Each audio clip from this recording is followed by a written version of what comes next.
আমি জীবনে দেখেছি, শুনে। বাংলাদেশের রাজনৈতিক দল বিএনপিকে পঞ্চমবারের মতো সন্ত্রাসী সংগঠন তকমা দিল কানাডার আদালত। মোহাম্মদ জিপসেদ ইবনে হক নামে এক বিএনপি কর্মী দেশটিতে রাজনৈতিক আশ্রয় প্রার্থনা করলে তা নাকচ করে দেন দেশটির ফেডারেল কোর্ট। রায়ে উল্লেখ করা হয়, ওই ব্যক্তি এমন দলের সঙ্গে যুক্ত ছিলেন যে সংগঠন বল প্রয়োগ এবং সন্ত্রাসের মাধ্যমে গণতান্ত্রিক সরকার উৎখাতের চেষ্টা করছে। 15 জুন একটি জুডিশিয়াল রিভিউর আবেদন নিষ্পত্তিকালে আদালতের বিচারক বিএনপিকে সন্ত্রাসী সংগঠন হিসেবে অভিহিত করেন। এর আগে বিএনপির ওই কর্মীর রাজনৈতিক আশ্রয় প্রার্থনা নাকচ করে দেওয়ার বিরুদ্ধে জুডিশিয়াল রিভিউটি দায়ের করা হয়।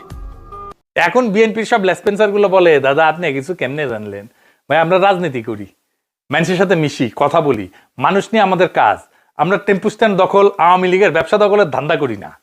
তারেক রহমানের সব চাকর বাকরেরা কোমরাত গামছা বান দিছে টাইট করে, যে কোনটি কোনটি ধান্দা করবে পারে। এটাই আসলে বাংলার লুথার কিং এর আসল পলিটিক্যাল শক্তি, বুঝেছাও? আর বিএনপি খালি দেশে লুটপাট, চান্দাবাজি, দেন্ডারবাজি, ধান্দাবাজিতে মনোনিবেশ করবে, এই হলো প্ল্যান।